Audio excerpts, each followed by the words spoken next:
नमस्कार साथियों, स्वागत है आप सभी का आपकी अपनी पाठशाला पर। मैं हूं अंकित अवस्थी। 10 नवंबर को दिल्ली में हुए बम धमाके में जिस आतंकी ने खुद को उड़ा लिया था, उसके बारे में कुछ जानकारियां बाहर आ रही हैं और वो जानकारियां निश्चित ही चिंतित करने वाली हैं। जिस यूनिवर्सिटी से वो पढ़ा, उस यूनिवर्सिटी के बारे में भी कुछ ऐसी जानकारियां हैं, जिससे भारत में लगभग हर जगह अब संवेदनशील श्रेणी के अंदर कंसीडर की जानी चाहिए। क्योंकि जिस तरह से व्हाइट कॉलर टेररिज्म, जिसने दिल्ली देश की राजधानी में इस तरह का आत्मघाती हमला किया, लाल किले के बाहर हुए इस आतंकी हमले में लोगों की जान गई और मरने वाला खुद एक डॉक्टर था और उसके सहयोगी भी डॉक्टर थे। इस तरह की डॉक्टरी की जो अभ्यास कर रहा था डॉक्टर जो था, वो अल फलाह यूनिवर्सिटी में था। कुल मिलाकर के देश के अंदर कुछ ऐसा मॉडल दिखाई दिया, जिसकी वजह से हर तरफ से जांच एजेंसीज और जो भी लोग पीड़ित हैं या फिर देश के जितने निवासी हैं, वो इस बात से बड़े ही चिंतित हैं कि ये मॉडल विभिन्न प्रकार से प्रचलित मॉडलों से बहुत अलग था। ऐसे लोग यहाँ पर इन्वॉल्व थे जिन्हें समाज में पढ़ा लिखा होने के नाते बचा कर रखा जाता था कि ये तो आतंक में क्यों ही इन्वॉल्व होंगे, इन्हें क्या ही लालच होगा। लालच ही आतंक का सबसे ज़रूरतमान, मतलब कोई भी व्यक्ति अगर आतंकी बन रहा है या फिर कोई इसको ऐसी फाइनेंशियल स्थिति खराब है जिसके चलते उसने आतंक का रास्ता अपना लिया, ब्रेन वॉश उसका हो गया और वो जान देने को तैयार हो गया, ऐसा सामान्यतः माना जाता था। लेकिन इस बार जो हुआ वो बिल्कुल अलग था। जो लोग यहाँ पर आतंकी हमलों में गिरफ्तार हुए हैं और जिसने अपने आप को उड़ा लिया है, वो व्यक्ति एक प्रोफेशनल डॉक्टर था, अल फलाह यूनिवर्सिटी के अंदर काम कर रहा था। और अब तो जानकारी ये मिल रही है कि इस यूनिवर्सिटी में कई लोग गायब हैं और जो गायब हैं वो शायद इसके मरने के बाद से, जिस दिन ये मरा उस दिन से लगातार जो जांच एजेंसी सक्रिय हुई ढूंढने के लिए इससे कनेक्टेड लोगों को, लोग वहां से निकल लिए। आज की रिपोर्ट के अनुसार जांच एजेंसीज के रडार पर 200 से अधिक लोग हैं और ये नंबर बढ़ भी सकता है, क्योंकि इस दिशा में सामान्यतया नहीं सोचा जाता है। आप में से कुछ लोग ओसामा का उदाहरण जरूर दे सकते हैं, लेकिन वो एक आध उदाहरण है। इसके जो उदाहरण हैं, ये तो बड़े उदाहरणों में कंसीडर किया जा रहा है और 10 missing from Al Falah university ये हेडलाइन बन रही है। अल फलाह यूनिवर्सिटी के चेयरमैन को भी गिरफ्तार किया गया है और उस चेयरमैन से जांच के अंदर पता चलता है कि उसने काफी सारी अवैध तरीके से रकम इकट्ठी की हुई थी। अब वो जांच के रडार पर है। ईडी, एनआईए तमाम उसके साथ पूछताछ कर रही हैं। 10 लोग ऐसे हैं जिनके फोन बंद आ रहे हैं जांच के अंदर, वो अभी पता नहीं चल रहा है कि कहां गए हैं। एनआईए ने जब जांच की तो पता चला कि ये व्यक्ति, जो उमर नबी नाम का जो व्यक्ति था जिसने सुसाइड बॉम्बर बन के खुद को उड़ा लिया था, ये वीडियोस बना बनाकर लोगों को भेजा करता था और वीडियोस में ये लोगों को आत्मघाती हमलों के अंदर खुद को मरने के लिए प्रेरित किया करता था। मतलब उनको ये फियादीनी बना रहा था, इस तरह के मोटिवेशनल भाषण दे रहा था। हमने वीडियो इसका ट्विटर पे भी डाला, लेकिन बाद में आईबी मिनिस्ट्री की तरफ से उसके ऊपर फिर प्रोटोकॉल आया, हमने वो वीडियो हटाया। ये व्यक्ति ब्रेन वॉश करने के लिए इतना सोफिस्टिकेटेड तरीके से बढ़िया अंग्रेजी बतियाते हुए लोगों को वीडियो भेज रहा था, जिसमें ये बताता था कि आत्मघाती हमला बुरी बात नहीं होती है। ये लोगों का इस हद तक ब्रेन वॉश कर रहा था। खुद ब्रेन वॉश्ड था, तभी जाकर के खुद आई-20 के साथ ही मर गया। लेकिन औरों को भी ये बरगला रहा था। इसका मतलब इसके साथ अभी और भी ऐसे लोग हैं, जो स्लीपर सेल बन कर के कहीं न कहीं हमारे ही समाज के भीतर रह रहे हैं और वो इससे इंस्पायर्ड या मोटिवेटेड हैं। उन लोगों की भी अब तलाश की जा रही है। जाँच एजेंसीज़ बहुत ही अच्छे स्तर पर इस विषय की जाँच कर रही हैं। जाँच में एक बात और निकल कर आई कि ये व्यक्ति कुछ समय पहले पुलवामा गया था, कश्मीर गया था और वहाँ जाकर अपने भाई को एक और फ़ोन देकर आया था और उस फ़ोन के बारे में कहा था, अगर मेरे बारे में कोई सूचना ना आए तो इस फ़ोन को तालाब में फेंक देना। जाँच एजेंसीज़ जब घर पहुँची तो उस फ़ोन को घरवालों से पूछताछ हुई। शुरुआत में तो घरवालों ने नहीं बताया। इसके भाई से जब सख्ती से पूछताछ हुई तब इसने बताया कि हाँ, वो एक फ़ोन देकर गया था। वो फ़ोन तालाब में फेंक दिया। जाँच एजेंसीज़ ने उस फ़ोन को तालाब से बाहर निकाला और उसको रिकवर किया, हालाँकि बहुत सी चीज़ें गायब हो गई थी, तब उसमें से एक वीडियो निकल कर आया। वही वीडियो था जिससे ये पता चल रहा था कि ये कितने लोगों को वीडियो भेज चुका था और उस वीडियो के अंदर ये लोगों को आत्मघाती हमलों के लिए मोटिवेट कर रहा था। इस तरह से बैठ कर के ये अपने कमरे में बैठ कर के आत्मघाती हमलों के लिए suicide bombing is misunderstood concept, लोग इसे गलत समझते हैं, ऐसा कह कर के ये बयानबाज़ी करता था। ये सारे कारनामे ये इस यूनिवर्सिटी में बैठकर कर रहा था। अब यहाँ पर सवाल खड़ा इस तरह से हुआ, अगर आप किसी यूनिवर्सिटी में प्रोफ़ेसर लगे हैं, डॉक्टर लगे हैं, आप काम कर रहे हैं, तो आप पर नज़र सबकी रहती है। काम के दौरान आपके बारे में पता चलता है कि आप किस तरह का काम कर रहे हैं, किन से मिल रहे हैं, आपका उद्देश्य क्या है, बयानबाज़ी क्या है। इस यूनिवर्सिटी ने ऐसी कोई भी बात बाहर नहीं आने दी। जब हुई घटना तो उसके बाद में और तो और केवल उमर नबी नहीं, इसके अलावा मोहम्मद ये मुजम्मिल, शकील और शाहीन शहीद, इन सब के नाम भी इसी यूनिवर्सिटी से जुड़े हुए, इनके हॉस्टल में रहते हुए पाए गए। शुरुआत में यूनिवर्सिटी ने कहा कि ये दुर्भाग्यपूर्ण घटना है, हमको हमको इससे कोई जानकारी नहीं है। इसमें भूपेंद्र और आनंद नाम से कोई कुलपति बना रखे हैं जिन्होंने ये वाली बात कही थी। लेकिन जब जाँच अंदर घुसी तो अल-फलाह यूनिवर्सिटी का पूरा की पूरा कैंपस रडार के नज़रिए में आ गया कि यहाँ पर ये सब काम हो कैसे रहे थे। कोई भी जाँच एजेंसी या कोई सिक्योरिटी यहाँ पर पहुँच क्यों नहीं रही थी। अल-फलाह यूनिवर्सिटी जो है, वो जिस व्यक जिस जिस ज समय स्थापित हुई वो 1997 का समय था। हरियाणा के अंदर स्थित ये है और ये अल-फलाह चैरिटेबल ट्रस्ट के अधीन आती है, जिसके चेयरमैन हैं जवाद अहमद सिद्दीकी, जिन्हें अब गिरफ्तार किया जा चुका है। ये जो जवाद अहमद सिद्दीकी है, इसके ऊपर कई फाइनेंशियल फ्रॉड की चीज़ें अब निकल कर बाहर आ रही हैं। इसी में वाइस चेयरमैन, वाइस चांसलर ये सब जब 2016 में जाकर इसके अंदर मेडिकल कॉलेज शुरू हुआ, 19 में पहला एमबीबीएस बैच बना, 200 एमबीबीएस सीटें इस अल-फलाह यूनिवर्सिटी के अंदर हैं और ये धौज गाँव फरीदाबाद में है, जहाँ चारों तरफ मुस्लिम कम्युनिटी बहुत ज़्यादा है। यूनिवर्सिटी के 4 कॉलेज हैं, Al-Falah school of medicine science, Brown Hill college of engineering, Al-Falah school of engineering and technology, Al-Falah school of education and training. तो ये जो मेडिकल साइंटिस्ट रिसर्च वाला जो फील्ड है ना, इसमें ये लगा हुआ था। अल-फलाह यूनिवर्सिटी की वेबसाइट इसी बीच में हैक कर ली गई। क्यों? क्योंकि भारत के लोगों के अंदर एक एग्रेशन था इस यूनिवर्सिटी को लेकर, कुछ हैकर्स निकल कर आए जिन्होंने अपनी तरफ से इसको हैक करने की बात कही। खैर जो भी है। इसके बाद में अल-फलाह यूनिवर्सिटी के डॉक्टर्स में बातचीत पूछना शुरू हुआ। 15 नवंबर की जानकारी निकल कर आई कि 2 और डॉक्टर्स को डिटेन किया है दिल्ली पुलिस ने इसी मॉडल के चलते। फिर एनआईए की टीम जो है वो यहाँ पर पहुँचती है स्क्रूटनी करने 16 नवंबर को। जाँच शुरू होती है, ईडी ने अल-फलाह ग्रुप के चेयरमैन को मनी लॉन्ड्रिंग के चार्जेस में गिरफ्तार कर लिया।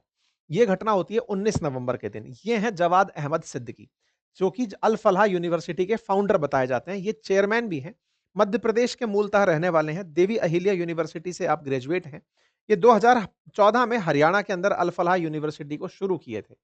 इसके साथ-साथ इनके और भी बहुत सारे काम हैं। अल-फलाह ग्रुप के जो चेयरमैन हैं जावेद अहमद सिद्दीकी, उनके घर पर जब बहुत सारी रेड हुई, 25 ठिकानों पर रेड हुई और जानकारी निकल कर आई कि इन्होंने पैसे की लॉन्ड्रिंग की है। गलत तरीके से टैक्स बचाने के लिए विदेशों से पैसा घुमाया है और इनके साथ-साथ इनकी एडमिनिस्ट्रेटिव ब्लॉक को भी सील कर दिया गया।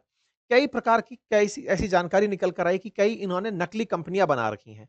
इनके पास में कई ऐसे पते पर कंपनियाँ बनी जो वास्तविकता में एक्सेस ही नहीं करती थी, एग्ज़िस्ट ही नहीं करती थी। डायरेक्टर और सिग्नेटरीज़ एक ही व्यक्ति है, केवाईसी में गड़बड़ है, बैंकिंग चैनलों में बहुत कम वेतन का भुगतान हो रहा है। कई कंपनियों के रजिस्ट्रेशन तारीखें, पता एक जैसा बताया गया है। कंपनी के मतलब कॉलेज से जो पैसा कमा रहे थे, उस पैसे को निकालने के इन्होंने कई फर्जी तरीके बनाए हुए थे। इनके ऊपर धोखाधड़ी, फर्जी मान्यता, शेल कंपनियों के खोलने का आरोप लगा। इसी के चलते ईडी ने इनको गिरफ्तार किया। इससे पहले भी वर्ष 2000 में इनके ऊपर न्यू फ्रेंड्स कॉलोनी के अंदर धोखाधड़ी का केस दर्ज किया गया था। यानी कि पुराने समय पर भी इनके ऊपर मामला दर्ज हो रखा है। 7 साल में बने हुए यूनिवर्सिटी ने 415 करोड़ रुपए कमाए। ये इनके द्वारा कमाए गए पैसे की पूरी फ़हरिस्त है। जो कमाया हुआ पैसा है, चूँकि वो ट्रस्ट के अधीन था, तो उस पैसे को निकालने के लिए इन्होंने नकली वेंडर्स का उपयोग किया। जनरली स्कूल और कॉलेजेस ट्रस्ट के नाम पर बनते हैं और ये माना जाता है कि ये नॉन फॉर प्रॉफिट होते हैं। इनके कमाई संस्थान में ही लगनी होती है, लेकिन उस पैसे को निकालने के लिए नकली कंपनियों का लंबा-चौड़ा सिस्टम बनाया जाता है। आप बहुत सारे कॉलेज और स्कूल जो देखते हैं, उनको बनाने के लिए कौड़ियों के दाम पर स्कूल और कॉलेज की ज़मीन दी जाती है। ट्रस्ट के नाम पर वो ज़मीन दी जाती है, लेकिन यहीं से ही भ्रष्टाचार का सीन शुरू होता है। जो लाख-लाख रुपए की फीस लेने वाले स्कूल्स हैं, वो उस पूरी फीस को दिखाते ये हैं कि साहब ये फीस हमने स्कूल में ही खर्च कर दी। वास्तविकता में वो ट्रस्ट के नाम पर चल रही होती हैं और बहुत सारी शेल कंपनियों के थ्रू उन पेमेंट्स को लिया जा रहा होता है। स्कूल दिखाता है कि साहब हमने इतने रुपए की स्कूल में ड्रेस खरीदी, इतने की किताबें खरीदी, इतने रुपए में ये सारा काम किया, ताकि उस बिल को सेटल किया जा सके। ये बड़ा फर्जीवाड़ा है। इस पर अगर पता टैक्सेशन डिपार्टमेंट को सारा होता है, लेकिन वही है, सब एक उसके अंदर चल रहा है। इनके बारे में ये मामला निकल कर आ गया, तो आपको लग रहा होगा कि नया मामला है, लेकिन इस तरह की चीज़ें एक्ज़िस्ट करती हैं सोसाइटी में, ये बिल्कुल ओपन सीक्रेट है। सिद्दीकी के कॉर्पोरेट प्रोफाइल के बारे में पता चलता है, तो इन भाई साहब ने कई तरह की कंपनियाँ खोल रखी थी। कुल मिलाकर उन्हीं कंपनियों के नाम पर बिलिंग हो रही थी। विश्वविद्यालय के अंदर नियमों का उल्लंघन था। इससे क्या पता चलता है फर्जीवाड़े से? भाई फर्जीवाड़े से पता चलता है कि और भी हो सकता है इसके तरह के लोग भारत में बहुत हों जो इस तरह के ऑफेंडर हों।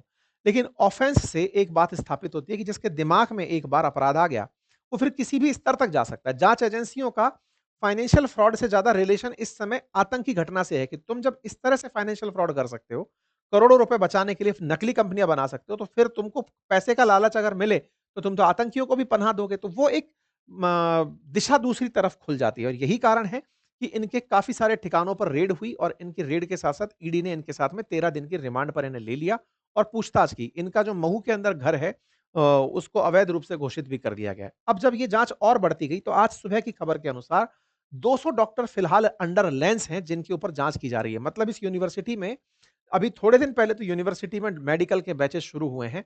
अब उन डॉक्टर्स को भी अब धीरे-धीरे रडार पर लिया जा रहा है, पूछा जा रहा है। 6 हमारी एजेंसीज़ हैं जिन्होंने इसको कमांड सेंटर बना लिया है, जिसमें Delhi police, NIA, ATS, Jammu Kashmir police Farid, ये सब अपने-अपने स्तर की इस यूनिवर्सिटी में पूछताछ कर रही हैं, लोगों से जानकारी ले रही हैं। यहाँ पर 2 प्रमुख नाम, जिसमें से मुजम्मिल का नाम और ये फ़हीमा जो फ़ातिमा क्या नाम है इसका? शाहीन, डॉक्टर शाहीन जो है, ये दोनों लोग बहुत दिनों से इस पूरी टीम को बिल्ड करने का अंडर कवर काम कर रहे थे। मुजम्मिल जो है वो लोगों को मदद करने के लिए पहुँचता था, उन्हें फिर अपने मॉडल में शामिल होने के लिए कहता था। इसी बीच में एक और नाम निकल कर आता है और वो ये कि यहाँ पर जो कार थी ना, मुजम्मिल ने कार खरीदी थी, उमर को कार दिलाने वाला जो व्यक्ति था, उसको भी इसने तैयार किया था कि ये आत्मघाती हमले के लिए तैयार हो, लेकिन वो तैयार नहीं हुआ और वो पीछे हट गया था। नबी और जो है ना, एनआईए की जाँच में पता चला कि ये खुद जैसे और भी काफ़ी सारे लोगों को बनाना चाहता था, आतंकी बनाना चाहता था आत्मघाती हमले के लिए। इसने 11 लोगों को वीडियो भेजे थे, जिनमें से 7 कश्मीरी थे। बाकी 4 लोग उत्तर प्रदेश, केरल, कर्नाटक से बताए जा रहे हैं। 70 वीडियोज़ अभी तक ऐसे मिले हैं। कुल मिलाकर के इसका जो उद्देश्य था, ये बड़े स्तर पर काम करने का था। खुद ही नहीं, अपने जैसे बहुत से लोगों को खड़ा करने का था। इसके साथ-साथ इसके जो वीडियोज़ हैं, वो पूरी तरह से कई राज्यों के युवाओं तक पहुँचाए जा रहे थे। आतंकी संगठन जैश-ए-मोहम्मद ने भी यहाँ पर फंड रेज़ करने का प्रयास किया था।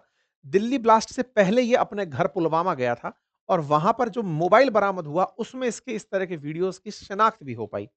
अब चर्चा इस बात की जांच एजेंसीज कर रही हैं कि इस तरह से धर्म के नाम पर जो ब्रेन वॉश्ड युवा हैं, जिन्हें यह समझाया जा रहा है कि आत्मघाती हमला अच्छी चीज है, ये सब लोग कुरान की आयतों की गलत इंटरप्रिटेशन से होकर कर रहे हैं। इसके लिए सऊदी अरब का फॉर्मूला अगर अपनाया जाए तो वो बेहतर होगा। सऊदी अरब ने ऐसा क्या किया था? सऊदी अरब ने जब बहुत ज्यादा रेडिकलिज्म बढ़ रहा था सऊदी अरब में, तो बहुत सारे ऐसे मौलवियों की फौज तैयार की जो राइट इंटरप्रिटेशन कुरान का दे सकते थे। अब देश को आवश्यकता यह है कि जो रिलीजियस टीचिंग्स हमारे देश में चल रही हैं, जो कुरान की आयतें सिखाई जा रही हैं, कुरान को जो इंटरप्रिटेट कराया जा रहा है मदरसों में, सरकार वहाँ पर अपनी तरफ से अपॉइंट करे लोगों को, जो सही इंटरप्रिटेशन दे, उनको प्रॉपर तरीके से मोटिवेशन दे, उन्हें सही प्रकार से सही राह दिखाए और उनसे ये एक्सपेक्ट किया जाए कि आपको जो दिया गया है, आप वो इंटरप्रिटेशन देंगे। जो अपनी तरफ से इंटरप्रिटेशन लोग निकाल-निकाल कर दे रहे हैं, उससे इस तरह के ब्रेन वॉश्ड युवा तैयार हो रहे हैं। सरकार को जहां धार्मिक स्वतंत्रता की आज़ादी की बात हम उसके अंदर करते हैं, उससे ऊपर देश की सुरक्षा को रखना होगा और देश की सुरक्षा के लिए ये जो ब्रेन वॉश्ड, आप विचार करके देखिए कि डॉक्टर जैसी पढ़ाई किया हुआ व्यक्ति आत्मघाती हमले के लिए लोगों को प्रेरित कर रहा है। इससे अंदाजा लगाइए कि उसके दिमाग में जो भूसा भरा गया था, वो किस स्तर का होगा। उसको कितना ज़्यादा तरीके से मतलब परेशान रखा गया होगा या फिर ये समझाया गया होगा कि तुम जो सोच रहे हो, जो करने जा रहे हो, ये अल्टीमेट सत्य की प्राप्ति के लिए हो रहा है। तो ऐसे में ऐसे समाज के लोगों को, मुस्लिम समाज से भी ऐसे मौलवियों को बाहर आना होगा, जो समाज में कुरान को सही तरीके से इंटरप्रिटेट करके समझाएँ। क्योंकि कोई भी आत्मघाती हमले की जहाँ तक बात है, तो कुरान में आत्मघाती हमले को कोई भी पुण्य का काम नहीं माना गया है। लेकिन इस तरह की जो ब्रेन वॉश्ड थ्योरी दी जाती हैं, जिससे इस तरह के लोग तैयार होते हैं, इसके खिलाफ समाज को खुद खड़ा होना पड़ेगा। अदरवाइज़ समाज के अंदर जाँच एजेंसीज़ के द्वारा बढ़ते इंटरफेरेंस से एक वैमनस्य का माहौल बढ़ेगा। बेहतर होगा कि समाज के साथ रहते हुए चीज़ें आगे बढ़ें। ये सुनिश्चित करें, वो समाज के लोग भी सुनिश्चित करें कि ऐसे युवाओं तक इस तरह की चीज़ें ना पहुँचें। ठीक है साहब? फिलहाल के लिए जाँच एजेंसीज़ अपने लेवल पर जाँच कर रही हैं। इसी बीच में पाकिस्तान से एक बयान आ जाता है। पाकिस्तान क्लेम कर देता है कि ये काम हमने कराया है। पाकिस्तान ऑक्युपाइड कश्मीर के पूर्व प्रधानमंत्री ने पाकिस्तान की असेंबली में, मतलब पीओके की असेंबली के अंदर ये बयान दे दिया कि ये काम तो हमने करवाया है। लाल किले से लेकर के कश्मीर के जंगलों में हमने इतने ब्लास्ट करवा दिए कि अब इनकी डेड बॉडी काउंट नहीं हो रही है। तो पाकिस्तान खुद के खुल के सामने आ गया है। तो ये इमरान खान की पार्टी से थे नेताजी और इन नेताजी ने, इनका नाम है चौधरी अनावर हक, पहले पीएम हुआ करते थे पीओके के। अब ये अपोजिशन में बैठे हैं। 2 दिन पहले ही सरकार इनकी गिरी है और अपोजिशन में ये इस तरह का बयान दे दिए हैं। यानी कि ये भी खुलकर सामने आ गया कि पाकिस्तान इस घटना के अंदर इन्वॉल्व था। अब देखने वाली बात ये है कि भारत इस तरह के बयान को किस तरह से लेता है, क्योंकि भारत के जो तार जुड़ते जा रहे हैं, वो कश्मीर से ही उठ करके भारत के आंतरिक क्षेत्रों में कनेक्ट ज़्यादा हो रहे हैं। हम पाकिस्तान पर एक्शन लेने तो जाएँगे, लेकिन उससे पहले हमारे ही देश में अगर ब्रेन वॉश युवा घूम रहा है, तो उसे भी रोकने की और पकड़ने की ज़रूरत है। उसे समझने की ज़रूरत है कि कहाँ पर गड़बड़ हो रही है। पाकिस्तान को ये सब कराने के लिए हमारे ही लोग मिल गए और हमारे ही लोगों को उकसा करके उसने ये सब कर दिया, कश्मीरियों के खिलाफ भारतीयों में नफ़रत भरने का काम हो, कश्मीर के टूरिस्ट क्षेत्र में लोगों को ना भेजने की प्रेरणा देना हो, ये सब काम वो बाहर बैठे-बैठे लोगों को भड़का के करने में अगर कामयाब हुआ है, तो पहले हमें इंटरनल शुद्धि करनी होगी, पहले हमें आंतरिक रूप से इस चीज़ों को निपटना होगा और निश्चित ही जाँच एजेंसीज़ इस काम को बखूबी करेंगी।